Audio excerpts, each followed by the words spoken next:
এই ওসিলা করে যা চেয়েছি পাইনি এমন কোনোদিনও যায় নাই, আলহামদুলিল্লাহ। আমি সম্পূর্ণ আল্লাহ পাকের কৃতজ্ঞতা এবং শুকরিয়া আদায় করছি। এইটা ওসিলা করে আমি যা চেয়েছি আমি সারা জীবনে তাই পেয়েছি।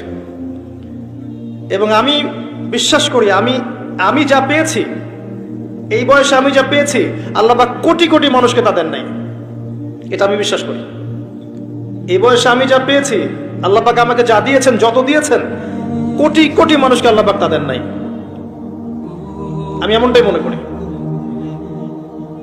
আমি কি শিখাই দেব সেটা? আপনি আল্লাহ পাকের তাওহীদের ওসিলা দিয়ে দোয়া করেন। দোয়া করতে করতে আল্লাহকে বলেন, আল্লাহ তোমার তাওহীদের কালিমা লা ইলাহা ইল্লাল্লাহ এর ওসিলা করে তোমার কাছে আমি চাচ্ছি, আপনি পাবেন ইনশাআল্লাহ।